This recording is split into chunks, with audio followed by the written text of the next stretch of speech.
I've been seeing a lot of new artists recently on TikTok, and it's awesome. It's awesome. I always love seeing more people picking up drawing instead of, However, I can immediately, at a glance, tell most of them are beginners. Why? Because most, if not all of their art is referenced from an existing piece.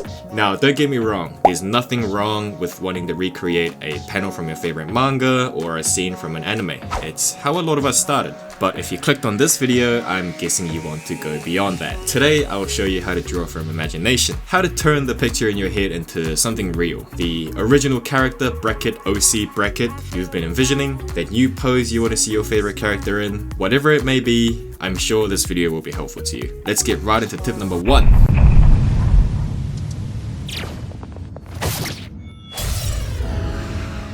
For some reason, I've seen a lot of people online scared about drawing from imagination because it might mean they can't use references. Well, let's just say that's absolutely wrong. Even the best artists in the world, let's use Araki as an example, he's definitely used references for some of his poses, and I'm willing to bet that he's looked at many references of fashion design, let's say, before coming up with the outfits too. When drawing from imagination, all you're really doing is just not copying from one picture anymore. You're building an artwork out of smaller pieces of reference. For example, let's say you're drawing a character sitting with a sword. The pose, you can look that up, act it out yourself maybe, or even just project it straight from your mind if you're experienced enough. The clothing folds, the hair, use references for those too if you need. The sword, not many people have a sword lying around, so you can probably search that up too. Okay, so I do actually have a sword lying around, so I did use this as a reference because it was on that slightly tilted angle, right? And it was harder to draw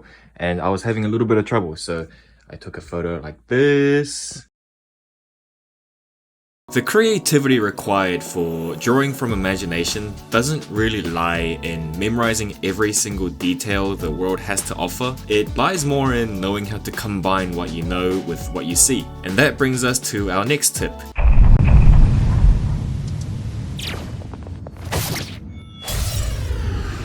Nobody, and I mean nobody, is born knowing what everything looks like from every angle. When you draw from imagination, what you're really doing is pulling from a mental database of everything you've seen or studied before. So yes, you will need basic anatomical knowledge if you're planning to draw humans or animals. This is why you need to constantly feed what's called your visual library. Look at lots of art, different styles, different cultures, different mediums, broaden what your eyes are exposed to, and don't stop at art either. Look at a lot of interesting buildings, plants, lighting, even people walking by. As an artist, a lot less of my time outside is spent on the usual autopilot now.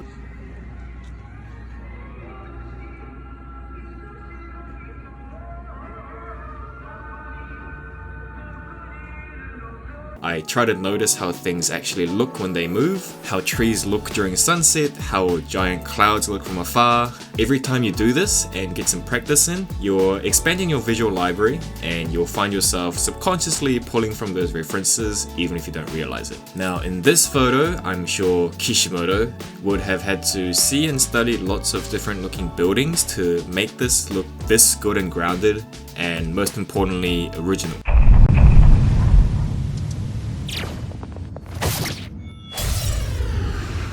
When you're drawing from reference, you might be able to get away with drawing the eyes first, then the hair, then the head, then the hand, and so on. Basically going straight for the minor details, because you can try again and again until it looks right. But now you can't really do that, can you? Because what is right? You're trying to draw something that doesn't exist yet, basically. So instead, think of your drawing as something you will be building up gradually. Start with simple shapes, the gesture, the main flow of the pose, then slowly stack on structure, anatomy, and then the details. I cannot stress this enough.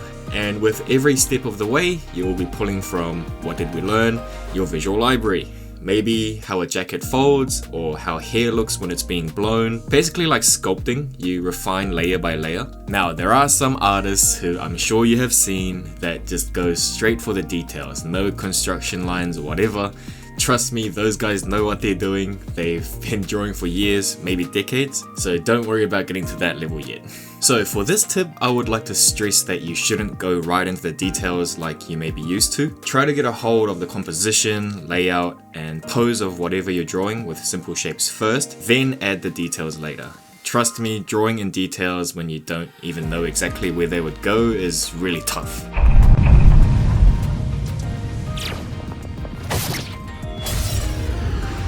The best part about drawing from imagination is that you're free.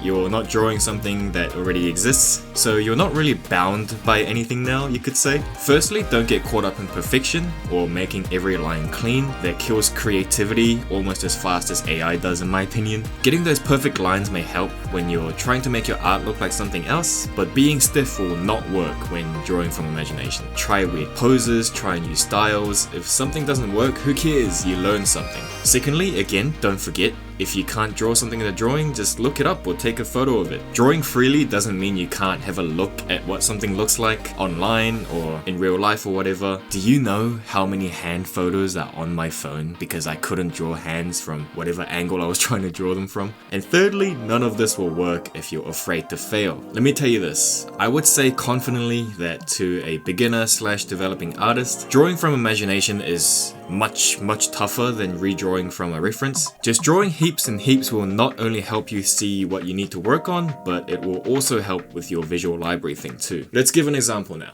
For context, both of these were drawn a few days apart in July/August 2022. This one was first, and when I was drawing it, I was like, okay, this is sick. So I went to sleep and then I woke up and then realized, okay, this does not look sick. So now, with the knowledge that lines like these and whatever the hell this hair is looks pretty bad, I reopened it, searched up some drawings with similar hair and clothes to what I wanted, and drew this, much better. And now, years later, this drawing helps me draw this one too.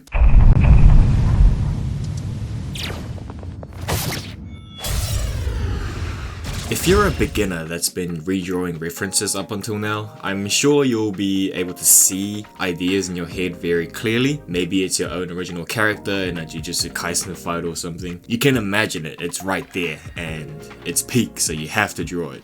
But let's be real, you know it's going to be tough to translate that onto paper, because in reality you're getting a vague blur of the idea, maybe your character's pose or line of action, but not a clear picture. So try to not only imagine but to visualize. Try closing your eyes and rotating the scene, or imagine your character turning around. Try to blow a fan into your character to see what their hair would look like when it's in motion. The clearer you can picture things mentally, the easier it becomes to draw them without relying too heavily on references.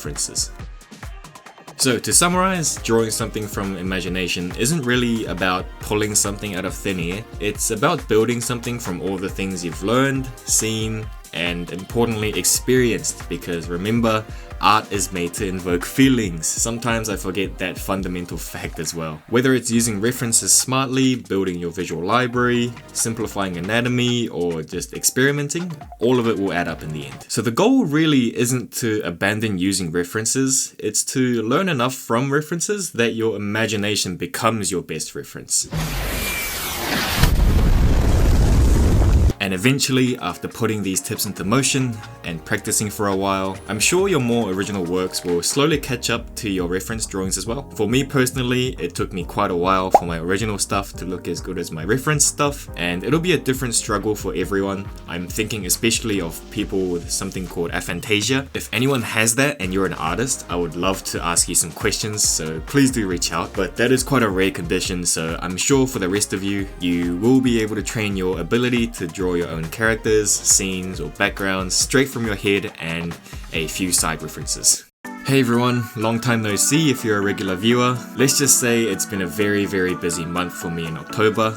Long story short, I held 3 jobs down for a few weeks. Yeah, 3 jobs. I'm not gonna lie and say that I had 0 time or whatever, because I still did have time somehow. I just didn't want to even draw, let alone make videos. And drawing is one of my main sources of happiness, so I'm sure you can guess how I was feeling during those weeks. But that's done with now. I'm in a much more comfortable job. I quit the one that was giving me the most stress, and I've been drawing a lot again.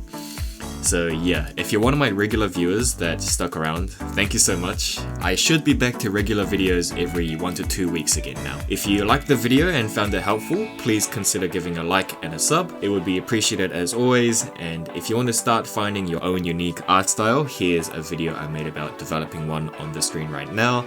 And as always, thanks for watching till the end. I'll see you in the next one. Goodbye.